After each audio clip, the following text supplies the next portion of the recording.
क्यों मार रहे हो? बछड़ा बछड़ा का 3 पांव टूटे हुए थे, 1 पांव से खड़ा था। आज सबसे ज्यादा दुर्गति किसकी है? गौवंश की। आज कलयुग में कुत्तों की तो मौज है। कुत्ता तो बिस्किट खा रहे हैं बिंदास। मैडम अपने बगल में सुलाती है कुत्ते को। आज तो बेचारे पॉलीथिन खाने पे मजबूर है, तो केवल गाय। दुर्दशा तो गाय की है, वरना कलयुग तो कुत्तों के लिए बढ़िया है। कुत्ते खूब भगवान का धन्यवाद देते होंगे, बढ़िया युग आया। ये युग कुत्तों का ही युग है। हाँ? इस युग में किसकी मौज है? बोलो, कुत्तों की।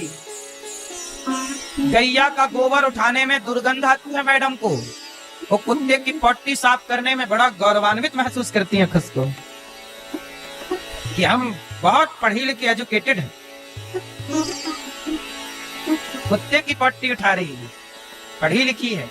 और तुम्हारी दादी नानी गैया का गोबर उठाए, अरे छी छी छी, बड़ी गवार है। गोबर उठाने वाले को गवार कहा जाता है, और कुत्ते की पट्टी उठाने वाले को शिक्षित कहा जाता है। इस कलयुग में ये शिक्षित समाज है, जहां कुत्ता को चराने निकलती हैं मैडम शाम को टहलाने। गैया चराने वाला चराए तो गवार, और मैडम कुत्ता टहलाए तो होशियार। हाँ, गजब का न्याय है भाई।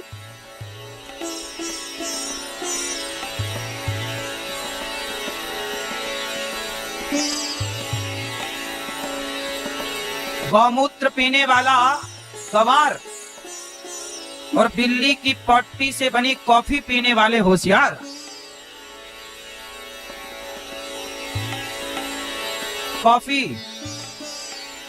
कॉफी बिल्ली की पट्टी से, कुछ कॉफी के फल खिलाए जाते हैं बिल्ली को, फिर उसकी पट्टी से निकाल के उसे धुलकर वो कॉफी लोग बड़े बढ़िया चाव से पीते हैं।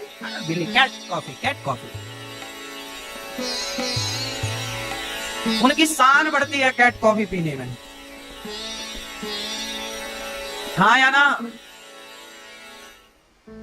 सत्तू खाने वाली दादी अम्मा नानी, सत्तू बनाने वाली, सत्तू खवाने वाली दादी गवार, अब पिज्जा बर्गर खा के मोटा हो जाए मैडम बहुत होशियार।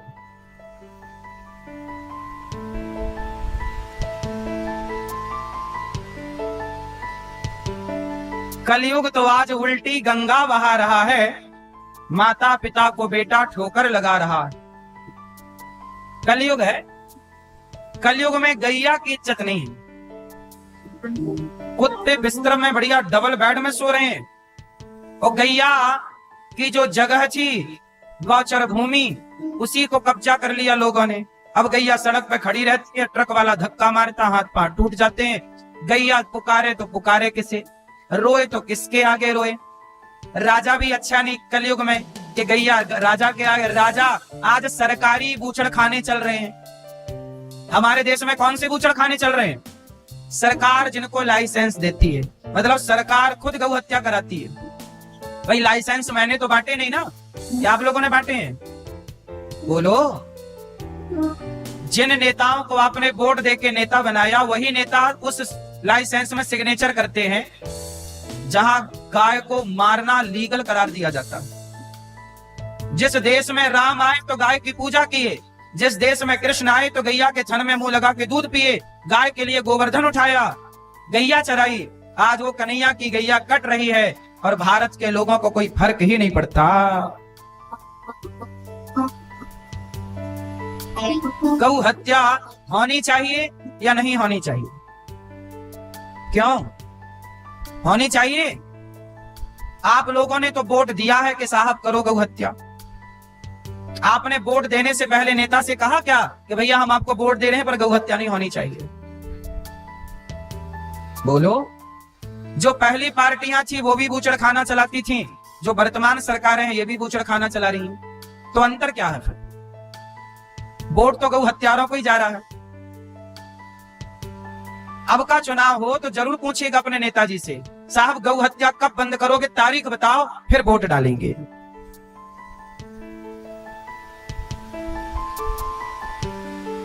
बोलो भाई, बात सही है कि गलत है?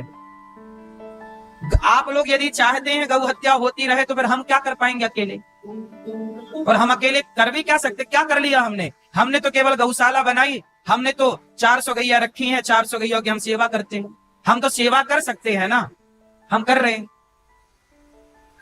हम तो नेता नहीं है कि बड़े पद में नहीं है कि हम गौ हत्या रोक सके। हम आवाज उठा सकते हैं।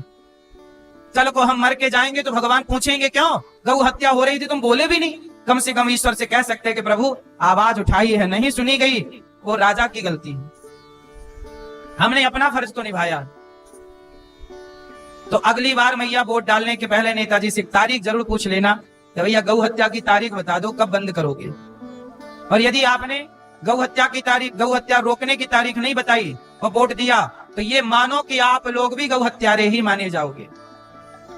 हाँ या ना? क्योंकि आपने उनका सपोर्ट किया जो गौ हत्यारे हैं। देखो हमारे देश में बहुत अच्छे काम हुए, धारा 370 हट गई। देश आजादी के बाद जितना भी कचरा था मोदी जी ने साफ कर दिया कि नहीं? ऑपरेशन सिंदूर के द्वारा आतंकवाद का भी सफाया करने की भरपूर कोशिश की गई। बात अच्छी है, काम सरकार के बहुत अच्छे हैं, नीतियां बहुत अच्छी हैं, पर भैया एक गाय जो हम सबकी माता है, हम सबके पुरखों ने गाय की खूब सेवा की है। आप जितने लोग यहाँ बैठे हैं, आपकी 2-3 पीढ़ी पहले घर में 10-10 गैया सबके घर में थी। हाँ या ना? ये बात सही है कि गलत है? हाँ या ना जवाब तो दो। आप सबके पूर्वजों ने गाय की खूब सेवा की है। शंकर जी के मंदिर जाते हो तो पहले शंकर जी का दर्शन नहीं होता, गाय का बेटा बैठा रहता है नंदी। बोलो हाँ। हमारे मंदिरों में गाय का स्थान है, गाय का प्रतीक है, प्रतिमा है। यहां तक कि सरकार ने जो सेंगोल बना रखा है, उस सेंगोल में भी नंदी का चित्र है। बोलो हाँ कि ना? तो जिस देश में गाय को मंदिर से लेकर संसद तक पूजा जाता हो, उस देश में गौ हत्या हो, क्या ये शोभनीय है? बोलो मेरी माँ, क्या ये शोभनीय है? इसलिए प्रार्थना करता हूं कि हमारे वर्तमान प्रधानमंत्री जी ने देश के लिए इतना बढ़िया काम किया, जो सदियों तक मोदी जी को याद किया जाएगा। लेकिन यदि मोदी जी गौ हत्या बंद कर दें, जैसे 2000 का नोट बंद कर दिया, मोदी जी आए बोले कि अब पुरानी करेंसी नहीं चलेगी, 1000 का नोट नहीं चलेगा, 500 का नोट नहीं चलेगा। मोदी जी के कहने से यदि 1000 का, 2000 का और 500 का नोट बंद हो सकता है, तो मोदी जी एक बार कह दें तो किसकी ताकत के गौ हत्या करे? एक बार कह दें कि अब से गौ हत्या बंद, कौन करेगा? किसकी ताकत? राजा को एक बार आके बोलना ही तो है, सारे लाइसेंस रद्द कर दिए जाएं, पुराने, गौ हत्या नहीं होगी। अब मोदी जी किस मजबूरी में फंसे हैं मुझे नहीं पता। उन्होंने धारा 370 हटाई, जो कि बहुत कठिन काम था। पाकिस्तान पर सर्जिकल स्ट्राइक कर दी, युद्ध छेड़ दिया, जो कि बहुत कठिन था। वो काम चुटकियों में निर्णय मोदी जी ने ले लिए। बस गौ माता का न्याय कब होगा, गौ हत्या कब होगी? यदि गौ हत्या मोदी जी बंद कर दें तो युगों युगों तक ऐसे नेताओं का नाम रहेगा स्वर्ण अक्षरों में कि भाई इन्होंने देश से गौ हत्या दूर कर दी। ये गौ हत्या का कलंक है इस देश में। हम लोगों ने ही गाय को माता मान के पूजा है। बोलो हाँ। और हम लोग ही गौ हत्या बर्दाश्त कैसे करें भाई? ये तो हमारी माँ को मारा जा रहा। कुल मिला के ये है कि भाई आप फिर जो करना करो, हम तो मारेंगे। अब तो हमारे राजा बढ़िया है, सनातनी है, मोदी जी खुद गाय की सेवा करते हैं। तो गाय तो ना कटे भैया इस देश में। राजा परीक्षित ने देखा कि एक गाय परेशान है, तुरंत राजा परीक्षित ने अपना रथ रोका, कहा गाय क्यों, ये काला आदमी मार रहा, कौन है तू? परीक्षित देखिए, हमारे देश में गाय पर अत्याचार होता तो राजा खड़े तलवार से गर्दनें काट देते थे, तूने गाय को कैसे छुआ? गाय की हत्या स्वीकार नहीं होगी। भगवान अवतार किसके लिए लेते हैं? विप्रधेनु सुर संतहित लीन मनुज अवतार। भगवान के अवतार का कारण है गौ रक्षा, इसकी रक्षा। और आज बताओ गौ हत्या हो रही है इस देश में, ये सुखद है कि दुखद है? बोलो, दुखद है। इसलिए गौ हत्या नहीं होनी चाहिए। गौ हत्या के कलंक से भारत मुक्त होना चाहिए। आज जितनी भी ये घटनाएं हो रही हैं, चारों तरफ देखो लोग मर रहे हैं, कहीं प्लेन हादसा हो रहा है, कहीं बस खाई पे गिर रही है, कहीं कुछ हो रहा है, चारों तरफ आए दिन मौत की सूचना इस देश में मिल रही है। क्यों हो रहा है? ये जो गौ हत्या होगी, ये पाप कहां जाएगा? प्रजा को ही तो भोगना पड़ेगा। ये गौ हत्या का पाप कहां जाएगा, ये तो बताओ। इसलिए पाप नहीं होना चाहिए। खुलेआम तो ना हो, लाइसेंस देके तो ना हो। भाई कोई हमारे धोखे से हमारी अनुपस्थिति में किसी मार दे, वो अलग वैसे कभी हमने देखा ही नहीं, प्रशासन ने देखा ही नहीं। परंतु आप तो लाइसेंस देके हत्या करा रहे हैं, ये तो घोर पाप है। सही है। इसलिए राजा परीक्षित ने देखा कि गौ हत्या हो रही है, गाय को काला शादी मार रहा है। पूछा तू कौन है? बोला मैं कलयुग हूं। कौन है तू? कलयुग। कलयुग तू क्यों मारता है गाय को? कलयुग बोला कि जहां गाय होती है वहां मुझे रहने नहीं देती। सोचिए, जहां गौ सेवा है वहां कलयुग का प्रभाव नहीं है। कलयुग बोला महाराज आपके राज्य में तो मेरी कोई कीमत ही नहीं, मुझे रहने के कुछ स्थान दे दो। मैं बहुत गलत हूँ, बहुत पापी हूँ। कलयुग बहुत बुरा है, पर कलयुग में एक अच्छाई भी है। बताओ कलयुग में क्या अच्छाई है?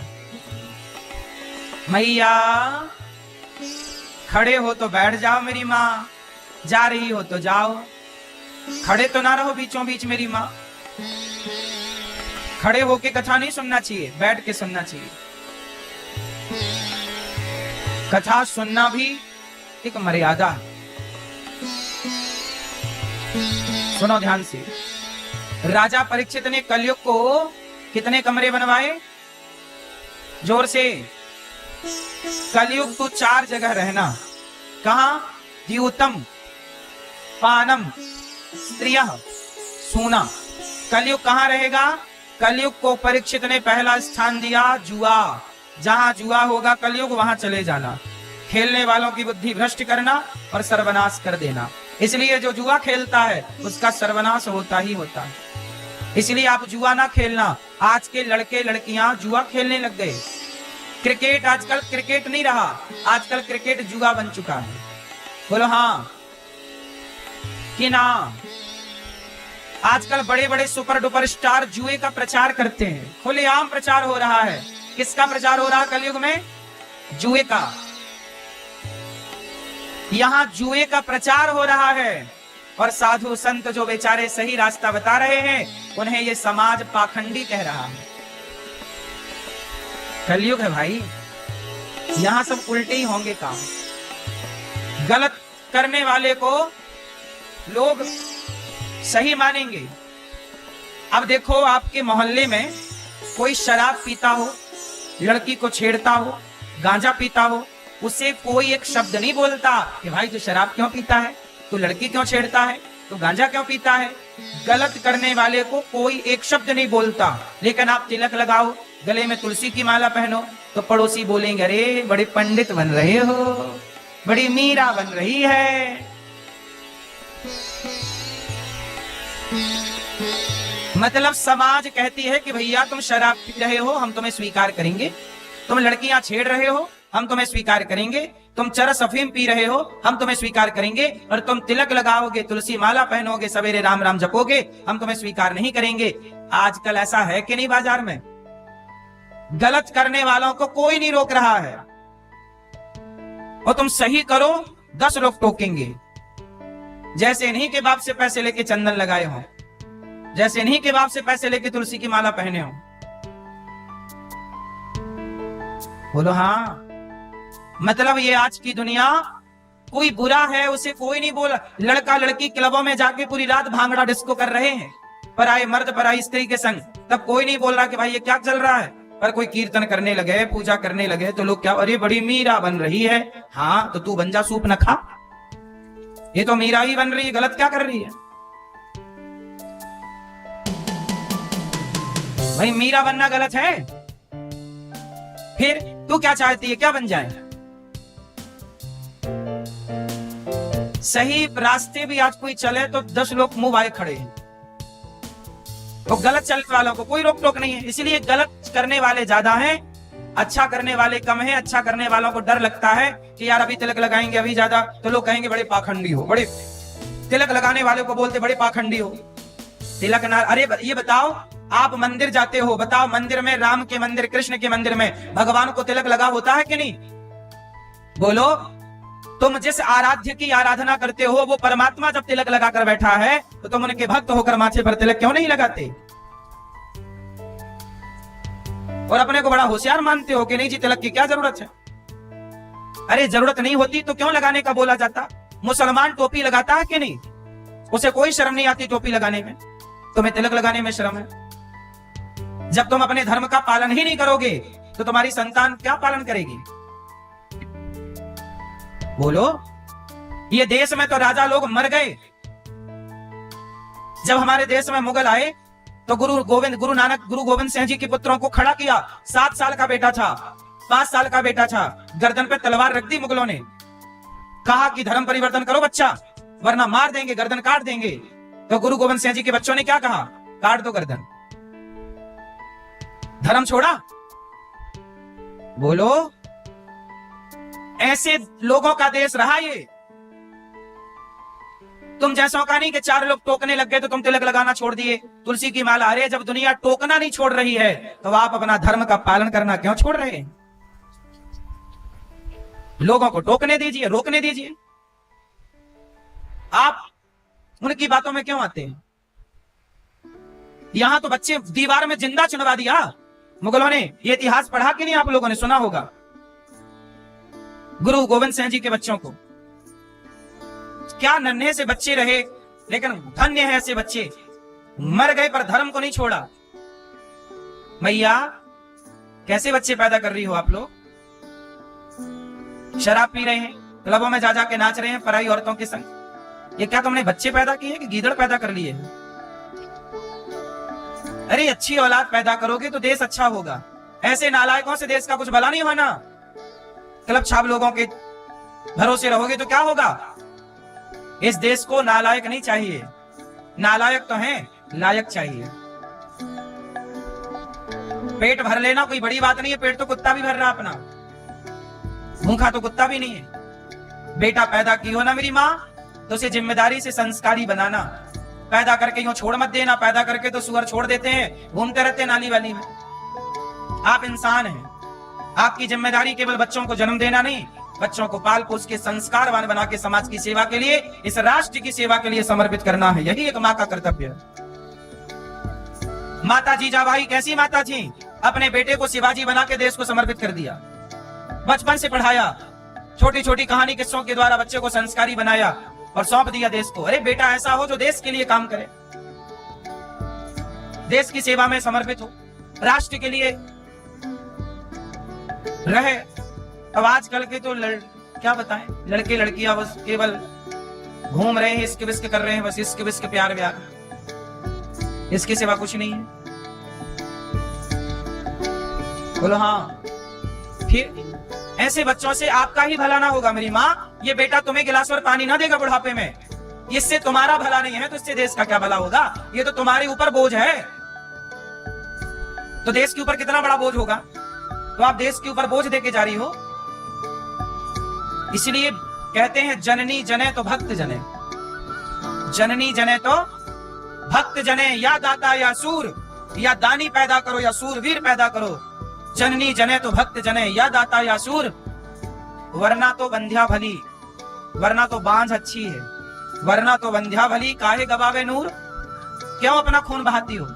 यदि तुम्हारा बेटा हो तो लायक हो, नालायक के लिए क्यों इतना दर्द सहती हो? क्यों प्रसव की पीड़ा सहती हो? फिर तो तुम्हारा रोना प्रसव का सब व्यर्थ गया ना। बोलो हाँ कि ना। इसलिए मेरी माँ, केवल बच्चा पैदा कर लेना जरूरी नहीं है, उसे पढ़ा लिखा कर योग। गुटखा खाता है तुम्हारा बेटा, शराब पीता है तुम्हारा बेटा, लड़कियों को छेड़ता है तुम्हारा बेटा, क्यों नहीं संस्कार दिए तुमने बेहतर? क्यों गुटखा खा रहा है तुम्हारा बेटा? क्यों तुम्हारी बात नहीं सुन रहा? कैसी संतान, कैसी माँ बाप हो तुम? तुम्हारी औलाद तुम्हारी नहीं सुन रहा, किसकी सुनेगा फिर? तुम लापरवाह माँ बाप। केवल बच्चे गलत नहीं है, आज के बच्चों से ज्यादा गलत उनके माँ बाप हैं। तुम्हारा बच्चा तुम्हारी नहीं सुनता, इसमें गलती तुम्हारी है कि तुम्हारी औलाद की? जब सुनता था तब क्या सुनाया उसे? जब सुनता था तुम्हारा बेटा तब तुमने उसे हरिश्चंद्र की कथा सुनाई? जब सुनता था तब राम का आदर्श सुनाया? नहीं सुनाया। तब तो Johnny Johnny Johnny Johnny yes papa सुनाती रही। और अब रो रही हो कि बेटा सुनता नहीं है। अब तो तुम्हें मारेगा भी वो बेटा, फिर ना रोना कि बेटा मारता है, तुम इसी लायक हो। तुम्हारा बेटा तुम्हें आंख दिखाता है, तुम इसी लायक हो। तुमने अपने माँ बाप होने का कर्तव्य कितना पूरा किया कि तुम्हारी संतान होने का फर्ज निभाए। केवल संतान का ही फर्ज नहीं होता, माँ बाप के भी कर्तव्य होते हैं। वो कर्तव्य तुमने पढ़ा है या उस पर तुम चले हो? हर इंसान अपने अपने कर्तव्यों का ईमानदारी से पालन करता तो आज ये देश की दुर्गति ना होती, वृद्धाश्रम बनाने की आवश्यकता ना पड़ती। जो बोया है वो तो काटना पड़ेगा। कलयुग का पहला ठिकाना जुआ, इसलिए जुआ ना खेलना, ना बच्चों को खिलाना। खेलें तो 4 थप्पड़ जमाना। ऐसे बच्चे हों कि आज्ञा पालन करने। बेटा कैसा होना चाहिए? राम कैसे बेटा है? बाप ने कहा वनवास जाना है, जी पिताजी। एक बार भी पलट कर नहीं पूछा क्यों जाऊं, मेरी गलती क्या है? माँ ने कहा वनवास जाना, जी माँ जी। बाप की माँ की आज्ञा का पालन करे वही पुत्र है, वरना पुत्र काय का मूत्र है। हाँ या ना? काय का पुत्र है ये? तो माँ बाप की आज्ञा का पालन तो करता नहीं है, पुत्र काय बात का है? नालायक एक नंबर का। इसलिए आज्ञा का पालन जरूरी है। माँ कह रही है कि बेटा ये गलत है तो मान लो ना, बाप कह रहा है ये गलत है, मानो।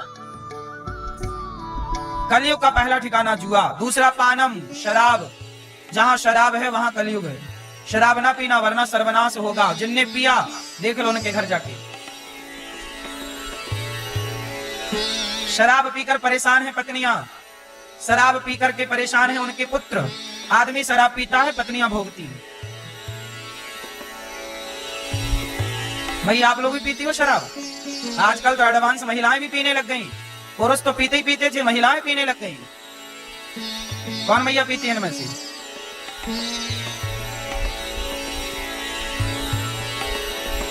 आजकल शादी ब्याह में पुरुषों की पार्टियां तो होती थी, महिलाओं की अलग से होने लग गई हैं। और पुरुषों से ज्यादा महंगी स्त्रियां पीने लग गई आजकल। कलयुग केवल, अब ये मत सोचिएगा कि कलयुग कहीं बाहर है, कलयुग आपके भीतर बैठा है घुसा। बड़े बड़े शहरों में स्त्रियां शराब पीती हैं, ये बात कोई नई नहीं है। बोलो हाँ, आप भी पीती हो शराब पीना? देखो वैसे आप मेरे पैसे से तो पीते नहीं हो, पर मैं केवल एक इंसानियत के नाते, जो कि धर्म जो कहता है, भागवत जी में, पुराणों में, वेदों में जो लिखा है, हम तो वो बताएंगे। शराब पीने को पाप की श्रेणी में रखा गया। शराब किस श्रेणी में आती है? पाप की श्रेणी में। जुआ, शराब, पराई स्त्री, परपुरुष और मांसाहार, हिंसा और चोरी, ये सब पाप की श्रेणियां हैं। 5 प्रकार के पाप होते हैं। कितने तरह के पाप होते हैं? 5 तरह के। इन 5 तरह के पापों में कलयुग का वास होता है। पहला पाप जुआ, दूसरा शराब पीना, तीसरा पराई स्त्री, पराये पुरुष का संबंध, ये पाप है और कलयुग भी यहाँ है। और चौथा मांसाहार, जीव हत्या, मछली मारते हो तब ना खाते हो, मुर्गी मारते हो तब ना खाते हो, तो हत्या पाप है। और 5वां चोरी से कमाया गया धन, बेईमानी से, भ्रष्टाचार से कमाया गया पैसा। 5 जगह कलयुग होता है। यदि आप इन 5 से बच गए तो जीवन सफल होगा, वरना आए हो, पिछला पुण्य किया होगा तो अच्छा शरीर मिला, पैसा मिला। अब तुम शराब पी के उन्मत्त हो रहे हो तो अगला तुम्हारा फिर दुखद होना है, याद रखिए। आज जो आप लोगों को मिला है पैसा, पद, ये पिछला कोई पुण्य किया होगा आप लोगों ने तो सब कुछ बढ़िया मिला। लेकिन आज तुम पी रहे हो शराब, गलत चल रहे हो, तो भगवान देख लेंगे कि भाई अगला क्या देना है। तो अगला जो गति है वो बड़ी विनाशकारी होगी। तो थोड़ा संभल जाइएगा, वरना भोगना तो पड़ता है फिर।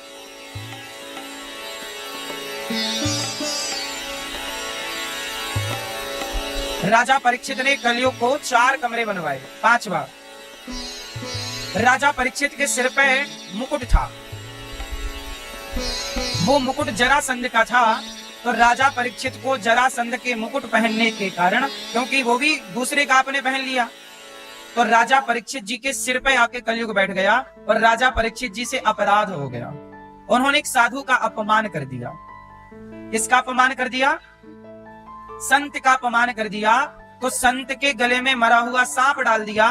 तो संत के पुत्र समीक जी के पुत्र श्रृंगी ऋषि ने उन्हें श्राप दे दिया कि राजन, तुमने क्षत्रिय होकर साधु का अपमान किया। जिन संतों का आदर करना चाहिए, जिन संतों की इज्जत करनी चाहिए, उन संतों का अपने घोर अपमान किया। जाओ, हम तुम्हें श्राप देते हैं। इति लंघित मर्यादम, तुमने मर्यादा का उल्लंघन किया।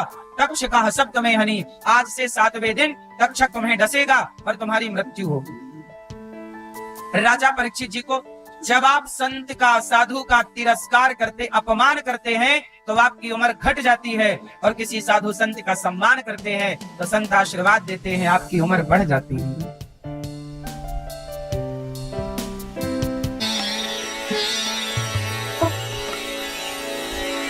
यदि आज पुरुष अपनी पत्नी का श्रृंगार करने लग जाए और उसकी बहन देख ले, उसकी माँ देख ले, देखो भैया देखो, हाँ,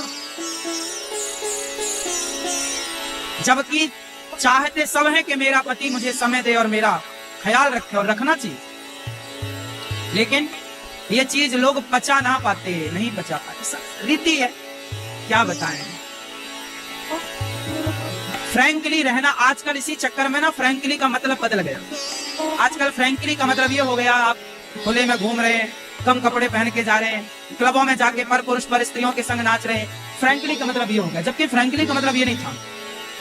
फ्रैंकली का मतलब ये था कि आप अपने घर में अपने पति के साथ, अपनी पत्नी के साथ फ्रैंकली रहें। पत्नी और पति के साथ फ्रैंकली रहो, घुल मिल के रहो। ये नहीं कि पराई औरत के संग फ्रैंकली है, पराई स्त्री के संग फ्रैंकली ना। भगवान राम जयंत पे बाण छोड़े, जयंत चारों तरफ भागा, कोई बचाने वाला ना मिला। भगवान को देखना चाहता था जयंत के भगवान है या नहीं। नारद जी के चरणों में गिर पड़ा, महाराज आप बताओ अब मैं क्या करूं। नारद जी बोले, जा, तूने भगवान का बिगाड़ा, माता सीता के चरणों में तूने चोंच मारकर उन्हें परेशान किया, जा माँ की शरण में जा, माँ सीता माफ कर देंगी तो भगवान तुझे माफ कर देंगे। चरणों में जाके गिरा। जब चरणों में गिरा तो सीता माँ ने जयंत को देखा, माँ माँ क्षमा कर दो माँ। माँ भगवती सीता ने सिर पर हाथ रखा और क्षमा किया। राम जी से कहा, प्रभु ये बेटा है, बच्चा है, देखो यदि मेरे से कोई अपराध हो जाए ना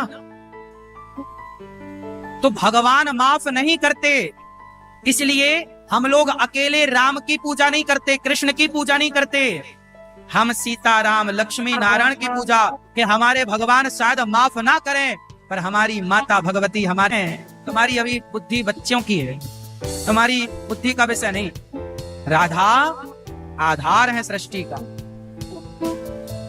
राधा सीता लक्ष्मी ये माँ है। इसलिए हम लोग पहले क्या कहते हैं, सीता फिर राम, राधे फिर कृष्ण, गौरी फिर शंकर, लक्ष्मी फिर नारायण, माता फिर पिता, चाची फिर चाचा, मौसी फिर मौसा, नानी फिर नाना, दादी फिर दादा। हर जगह लेडी फर्स्ट है, हर जगह भगवती आगे, क्योंकि मातृभाव है।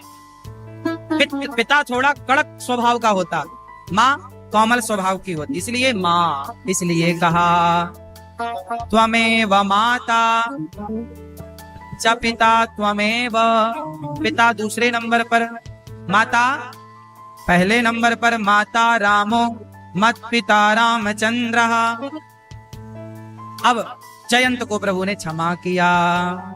अब राम जी पंचवटी की ओर चले तो रास्ते में अत्रि जी आए। अत्रि जी का आश्रम, अत्रि के आश्रम जब गया हूँ, सुनत महामुनि हर्षित भया हूँ। ये अत्रि जी कौन है जानते हैं? कौन है अत्रि जी? इनकी पत्नी का नाम बताओ। हाँ, माता अनसुईया ने डाल दियो पालना। अरे माता अनसुईया ने डाल दियो पालना, झूले रहे तीनों देव बन करके लालना। ये माता अनसुईया, आज इनके आश्रम में राम जी आए। अत्रि जी ने राम जी का, लक्ष्मण जी का सत्कार किया, कंदमूल फल खिलाए, बैठे, और सीता जी अनसुईया माँ के साथ बैठ गई। माता अनसुईया ने सीता जी को पातिव्रत धर्म का उपदेश किया। क्या सिखाया? पतिव्रता नारी क्या होती है। सबसे बड़ी पतिव्रता नारी कौन है?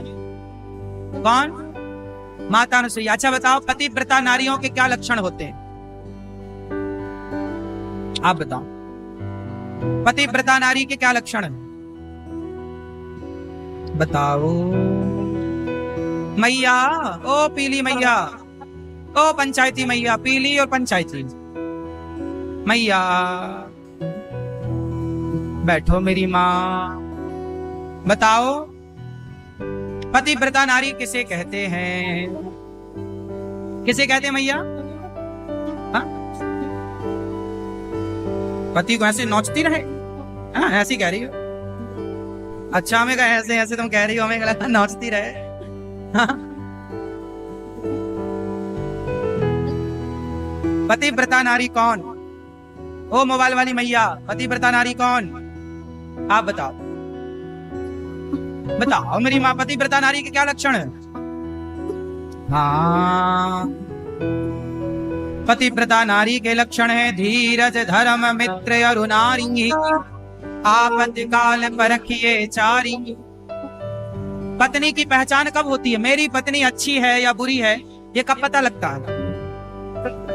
जब पति पर संकट आता है। जब पति पर संकट आएगा तो अच्छी पत्नी का पता लगेगा। इसलिए संकट आना भी जरूरी है रे बाबा। कभी कभी संकट आने से पता लग जाता है कि कौन अपना है और कौन पराया। जब संकट आता है तो पत्नी का पता लगता है। अच्छे दिन में तो साथ साथ रहते हैं सब लोग, दिन बुरे आ जाएं तो पत्नी कुछ ऐसी भी होती है, मैं मायके जा रही हूँ, अच्छा टाइम आए तो फोन लगा देना, मैं आ जाऊंगी। दिन अच्छे हैं तो पति के साथ, दिन बुरे आए तो छोड़ के चली गई। पर माता सीता राम के हर दिनों में साथ में रही। अच्छे दिन हो या जो हर समय आपका साथ निभाए। दिन बदलते रहेंगे क्या? सुख दुख तो दिन रात की तरह है। मौसम बदल गया ना। आज से 4-5 महीने पहले आप आए थे तो स्वेटर पहन के आए थे। 6 महीने पहले सर्दी थी। दिसंबर जनवरी में आओगे स्वेटर पहन के आओगे, गर्मी में आओगे देखो गर्मी वाले कपड़े। तो मौसम बदल गया ना। ऐसे ही समय बदलता। पत्नी को चाहिए कि वो हर समय पति का साथ निभाए। सुख हो दुख हो, हानि हो लाभ हो, धीरज, धर्म। अच्छा, पत्नी की पहचान भी दुख में होती है कि ये सही है। अच्छा, ये बात सही है ना कि कुछ स्त्रियां दुख में पति को छोड़ देती हैं। बहुत सारा केस देखने को मिलता है। हमें तो यही सब बैठे बैठे देखने को मिल जाता है। बहुत सारे पुरुष आते हैं, महाराज जी क्या हुआ, मेरी पत्नी कहती है होटल में खिलाओ। अब हमारे पास इतना पैसा नहीं है कि हम उसे रोज होटल में एक बार ले भी गए हम, पर वो कहती है हफ्ते में एक बार खिलाओ रोज होटल में। अब कहा महाराज जी हमारे पास इतना बजट के हम 1000 रुपए का उसको खवाएं, इतना नहीं है। गरीब आदमी हूँ, सामान्य हूँ, कमाता खाता हूँ। और पत्नी को शौक लगा है, बोले साड़ी दिलाओ महंगी, नहीं दिलाते तो कहती है तुम्हारी यही औकात है। चली गई माइक, फोन लगाते हैं, बोले आती नहीं है, बोले पहले पैसा कमा लो।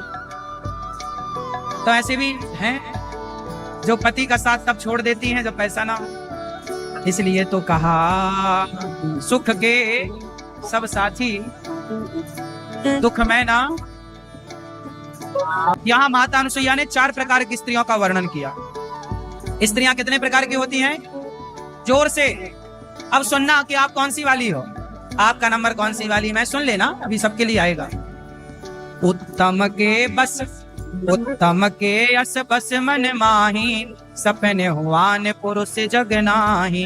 उत्तम कोटि की नारियां वो है जो सपने में भी दूसरे पुरुष के बारे में नहीं सोचती।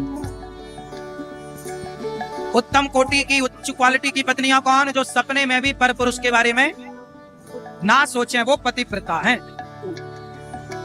मध्यम पर पति, अब देखो ये थोड़ा मध्यम है। मध्यम पर पति देखें कैसे, भ्राता पिता पुत्र निज जैसे। आप हर पुरुष को देखते हैं पर भाई की तरह, पिता की तरह, पुत्र की तरह, ऐसे आप देखते हैं, तो ये मध्यम है। हाँ, उत्तम दूसरे को देखता ही नहीं, मध्यम इनको देखते हैं। पर भाई, पिता आपसे बड़ा है तो पिता बराबर का है, भाई छोटा है, बेटा यहाँ आओ। धर्म विचारी समुझ कुल राही, सो निकृष्ट त्रिय श्रुति अस कहानी। धर्म विचार समुझ कुल राही। तीसरी निम्न श्रेणी की, तीसरी श्रेणी ये है नारियों की कि मन तो बहुत लपकता है कि जाके हम भी पड़ोसी को देख आवे, लेकिन फिर भी समाज में मर्यादा है, डर है, नहीं नहीं नहीं कोई देखेगा तो क्या कहेगा। कुछ स्त्रियां ऐसी हैं जिनके मन में तो है कि वो मिले किसी तीसरे पुरुष से, बात करें, पास में बुलाएं, बिठाएं, लेकिन समाज के डर के कारण वो मिल नहीं पाते। इच्छा तो है पर सास का डर, समाज का डर, तो वो डर के कारण वो दबा के रखती हैं अपने सब, फिर वो पति के साथ ही रहती हैं बस। मतलब पति के साथ रहें लेकिन समाज के प्रति उनके अंदर आसक्ति है। वो नारी थर्ड क्वालिटी की। ऐसा बिनु अवसर भयते रह जोई, जाने हो अधम नारी जग सोई। जो स्त्री पति के डर से पतिव्रता बनी रहती है, पति वंचक पर पतिरति कराई, रौरव नरक कल्प सत पराई। ये माता अनुसुईया कह रही हैं, पति वंचक, जो नारी अपने पति को धोखा देती है, पराये पुरुष से मिलती है, पराये पुरुष से संबंध रखती है, ऐसी नारी कल्प भर रौरव नाम के नरक में जाती है। कल्प मतलब एक कल्प कितना बड़ा होता है जानते हो? जानो, कलयुग है 4 लाख है ना, 32,000 वर्षों का। ऐसे कलयुग है, फिर त्रेता है, द्वापर है, सतयुग है। तो कलयुग से दुगनी आयु द्वापर की, कलयुग से तिगुनी आयु त्रेता की, चौगुनी आयु सतयुग की। ऐसे जब कलयुग, सतयुग, त्रेता, द्वापर जब 1000 बार बीत जाते हैं, जब ये सतयुग, त्रेता, द्वापर, कलयुग कितनी बार बीत जाते हैं? 1000 बार। तब 1000 बार जब सतयुग, त्रेता, द्वापर, कलयुग बीता, तब 1000 बार बीतने को एक कल्प कहते हैं। तो इतने लंबे टाइम तक आपको 1000 चतुर्युग तक नरक में रहना पड़ेगा यदि आपने अपने पति को धोखा दिया तो। पति को धोखा ना दो। आप में से कोई दे तो नहीं रहा धोखा? क्यों? पति को धोखा उका देने को तो नहीं है मन। कुछ स्त्रियां धोखा दे देती हैं।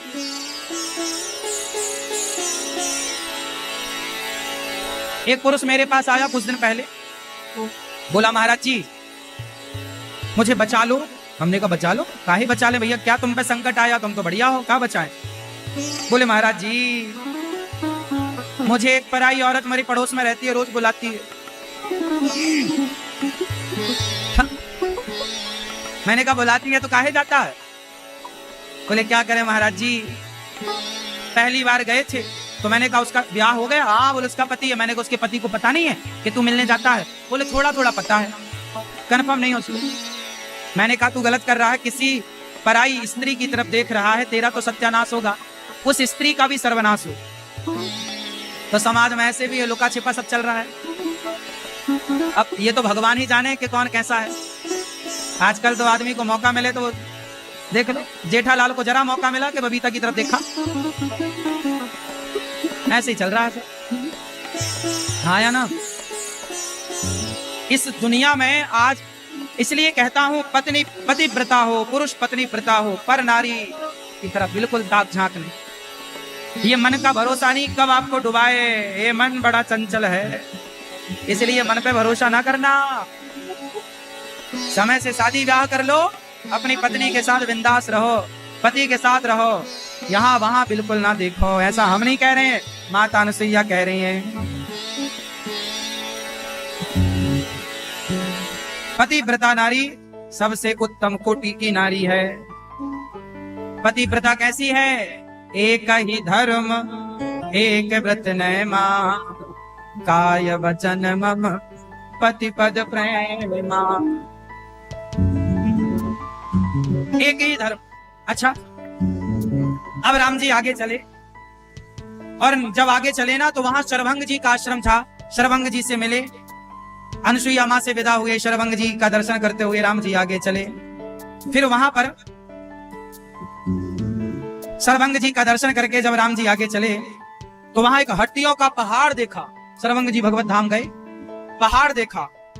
तब राम जी ने पूछा कि ये पहाड़ कैसा है? बोले संतों का ये हड्डियों का पहाड़। संत लोग तपस्या कर करके ये राक्षस लोग उन्हें मार देते हैं, तो भजन करने वाले संतों की हड्डियां इनका पहाड़ है। तब राम जी ने कहा निश्चरहीन करऊं मही, भुज उठाय पनकीन, सकल मुनि के आश्रम ने जाय जाय सुख दीन।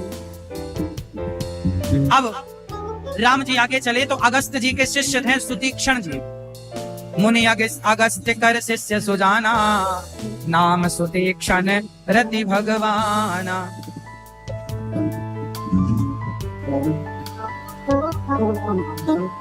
मुनि अगस्त कर शिष्य सुजान, नाम सुतीक्षण रति भगवाना। मन क्रम बचन राम पद सेवक, सपने हुआन भरोसे न देवक। प्रभु आग वनुश्रवण सुनि पावा, करत मनोरथ आतुर धावा। हे विधि दीन बंधु रघुराया, मोह से सठ पर की करी हंताया।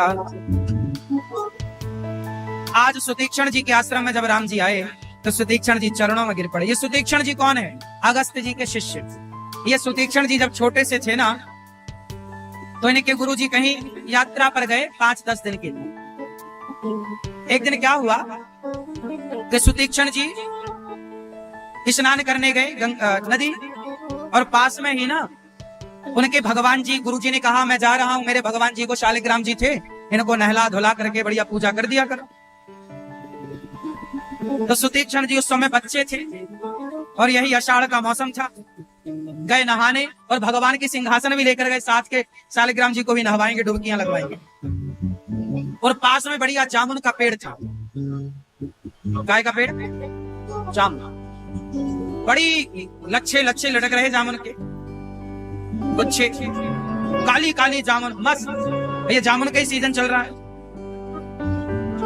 आषाढ़ मतलब जामुन, जामुन का सीजन है, आम जामुन। ये अब जामुन देखकर ना काली काली काली काली मस्त। सुतीक्षण जी को लगा मिल जाए, पेड़ में चढ़ना आए ना। वहां कोई लकड़ी पत्थर दिखाई ना पड़ा तो शालिग्राम जी दिख गए, भगवान। तो भगवान की बटैया उठाई, कहा हे भगवान जामुन लेके आओ, अपन दोनों खाएंगे। अब बच्चे तो थे ना छोटे से, कोई पत्थर वत्थर मिला नहीं, तो जामुन में शालिग्राम दे मारा सुतीक्षण जी ने, तो एक बढ़िया गुच्छा टूट के आया। अब गुच्छा आया तो वाह मस्त, सुतीक्षण जी जामुन खाए। और जब जामुन खाए देखा कि भाई भगवान कहाँ है, भगवान का पता नहीं। भगवान तो जाके नदी में गिरे थम्म से, और नदी में थी बाढ़। अब जाए कैसे और मिले कैसे? अब बड़े रोए, हे प्रभु भगवान कहाँ चले गए, जामुन देख के कहाँ अंतर्धान हो गए। बहुत खोजे, भगवान ना मिले। सुतीक्षण जी को लगा अब गुरु जी मारेंगे, भगवान कहाँ गए। तो सुतीक्षण जी ने क्या कहा, क्या किया, बढ़िया बड़ी बड़ी जामुन, बड़े साइज की पकी काली, वो भी शालिग्राम जैसी थी, तो सिंहासन में जामुन को रखा और बढ़िया तिलक विलक लगा के तुलसी चढ़ा दी। हाँ, सिंहासन जमा के गुरु जी आए। अब बढ़िया देखा, अब वो भी चमक रही वैसे शालिग्राम जैसी चमकती है जामुन। गुरु जी ने भी प्रणाम किया, जाओ भोग भोग लगाया। अब शाम हुई तो शाम को गुरु जी ने चढ़ी माला भगवान पे, एक तरफ रखी तुलसी, और जैसे शालिग्राम भगवान को उठाया तो वो पकी जामुन जैसे ही हल्का सा जोर लगा तो गुठली अलग, छिलका अलग, कूदा अलग। अब तो गुरुजी चिल्लाए, ए सुतीक्षण यहाँ। जी गुरुजी जी। अरे ये भगवान कहाँ गए हमारे? ये जामुन यहाँ क्या कर रही है? गुरुजी भगवान? जामुन? भगवान ही तो थे वहां। अरे देख ये कूदा क्या है ये? सुतीक्षण जी बोले, हे भगवान, लगता भगवान सड़ गए। गुरुजी आप रोज रोज नहवाते हो ना, गीला करते हो, तो पुनी पुनी चंदन, पुनी पुनी पानी, और सड़ गए साले ग्राम तो हम का जानी। रोज आप नहवाते हो, रोज चंदन लगा, लगता भगवान सड़ गए। गुरुजी ने कहा, सच बता कहाँ गए भगवान? गुरुजी वो कल जामुन खाने का मन था, मारी तो भगवान से मारी तो जामुन तो गिरी, भगवान गए एक नदी में। गुरुजी बोले, जा यहाँ से, खबरदार आना मत, जब तक मेरे भगवान ना मिल जाएं, यहाँ वापस मुंह मत दिखाना। उस दिन से सुतीक्षण जी को गुरुजी ने निकाल दिया। और चेला सुतीक्षण जी भी बोले, हे गुरुजी मैं जा रहा हूँ, अब मैं आपके भगवान को लेकर ही वापस आऊंगा। वो बचपन से तपस्या कर रहे हैं सुतीक्षण जी, इसलिए जब राम वनवास गए तो अगस्त जी का दर्शन बाद में किया। अगस्त जी के शिष्य का गुरु को भगवान बाद में मिले, चेला को भगवान पहले मिल गए। सुतीक्षण जी चरणों में गिरे, नहीं सत्संग जोग जप जागा, नहीं दृढ़ चरण कमल अनुरागा। एक बानी करुणा निधान की, सो प्रिय जाके गति न आन की। कहा सुतीक्षण जी ने कि हे प्रभु, मेरा तो कोई भजन नहीं, भक्ति नहीं, सत्संग नहीं, किस पुण्य से आज आपका दर्शन हुआ। हे प्रभु, आज आपका दर्शन पाकर मैं कृतार्थ हो गया। सुतीक्षण जी कहते हैं, मैं कहां जा रहा था मुझे पता नहीं, मेरे गुरुजी ने मुझे प्रभु को खोजने भेजा, आज मैंने खोज पूरी कर ली है प्रभु, अब चलकर मेरे गुरुजी को दर्शन दो। अविरल प्रेम भगति मुनि पाई, राम जी ने उन्हें भक्ति और प्रेम दिया। प्रभु देखे तरुओट लुकाई। रो रहे हैं सुतीक्षण जी, राम जी के चरणों में बारंबार प्रणाम कर रहे हैं। तुरंत सुतीक्षण गुरु पह गया हूँ। अब सुतीक्षण जी राम जी से मिलकर कहते हैं, मेरे गुरु जी के पास चलो। आवाज लगा रहे हैं, गुरु जी, गुरु जी। अगस्त्य जी बोले, ये तो मेरे सुतीक्षण की आवाज। कहा था कि प्रभु को लेकर आना, तो क्या मिल गए? अगस्त्य जी बाहर निकले तो देखा कि राम लक्ष्मण खड़े हैं, माता जानकी खड़ी है। अगस्त्य जी चरणों में गिर पड़े। कहा सुतीक्षण दास जी ने, सुतीक्षण ने कि देखो गुरुजी, आपने कहा था कि प्रभु को लेकर आना, आपका ये भक्त, आपका ये दास, आपका ये सेवक, आपका ये शिष्य आज आपकी आज्ञा का पालन कर रहा है। ये खड़े हैं, नाथ कौशलाधीश कुमारा, आए मिलन जगत आधारा। आज जगत के आधार भगवान आपसे मिलने आए हैं। अगस्त्य जी का दर्शन राम जी ने किया। इस तरह संतों का दर्शन राम जी कर रहे हैं। अगस्त्य जी से वार्ता हुई, गीधराज जी से, जटायु जी से राम जी मिल रहे हैं और बड़े प्रेम से राम जी संतों का दरस परस करते हुए अब आगे चले। अब राम जी पंचवटी पहुंचे। कहां पहुंचे राम जी? पंचवटी मतलब नासिक। आज का नासिक पुराना क्या है? पंचवटी। इस पंचवटी में, आज पंचवटी में राम जी लक्ष्मण जी को उपदेश कर रहे हैं। कह रहे हैं कि सुनो लक्ष्मण, गुरु पितु मातु बंधु पति देवा, सब मोहि कह जाने ग्रहण सेवा। जो अपने माता पिता की सेवा करता है वो मेरी सेवा करता है। राम की सेवा क्या है? भगवान की सेवा क्या है? जरूरी नहीं है कि आप भगवान के मंदिर जाकर सेवा करें, आप अपने माता पिता की सेवा करते हैं, वो भगवान की सेवा। अच्छा, पंचवटी में एक घटना घटी जो राम जी के जीवन की सबसे बड़ी घटना, जानते हो क्या? क्या घटना घटी? सूर्पनखा। आज राम जी के पास जानते हो कौन आया? सूर्पनखा, रावण के बहिनी, दुष्ट हृदय, दारुण जस अहिनी। पंचवटी सो गई एक बारा, देखी विकल भई जुगल कुमारा। पंचवटी में राम जी सुंदर पर्णकुटी बनाकर आनंद से रह रहे हैं कि वहां पर एक दिन सूर्पनखा पहुंच गई घूमती घूमती। सूर्पनखा जानते हैं? आप जानते हो ना ये सूर्पनखा को? नहीं आप जानते हैं? क्यों, आपके पड़ोस में रहती है क्या? बातचीत हुई कभी सूर्पनखा से आपकी? अभी तो कह रही हम जानते हैं। नंबर है क्या उसका? नहीं। सूर्पनखा किसकी बहन है? ये दोनों भाई बहन ऐसा ही है क्या? ये दोनों भाई बहनों का चरित्र बहुत अच्छा नहीं है। बहन दूसरे पुरुष को देखती है और वहां भाई वो रावण दूसरी स्त्रियों को देखता। एक के संस्कार बिगड़ जाए ना तो सबके बिगड़ जाते, और एक के बन जाए सबके बन जाते। सूर्पनखा रावण की बहन है। अच्छा, ये सूर्पनखा कौन है? इसके पति का क्या हिसाब किताब है जानते हैं आप? सूर्पनखा कुंवारी है कि शादीशुदा है? इसके पति का नाम क्या जानते हैं? क्या नाम है? सूर्पनखा के पति का नाम है मृत्युंजय। ये इतना बलवान था कि रावण भयभीत हो जाता था। रावण को लगता था कहीं ये मेरा जीजा मुझे मार के लंका में कब्जा ना कर ले। तो एक बार रावण ने सूर्पनखा के पति को मार दिया। वो कहते ना बड़ी मछली छोटी मछली को खा जाती। रावण को लगा कहीं ये लंका का राजा ना बन जाए। तो जब ये बात सूर्पनखा को पता चली कि मेरे पति को रावण ने मारा, उस दिन से सूर्पनखा ने लंका जाना छोड़ दिया।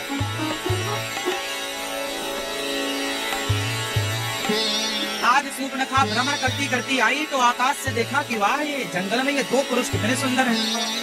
राम जी और लक्ष्मण जी को देखे ना, मुग्ध हो गई, वाह कितने सुंदर है। राम लक्ष्मण इतने सुंदर थे कि भला सूर्पनखा काहे ना मुक्त हो जाए।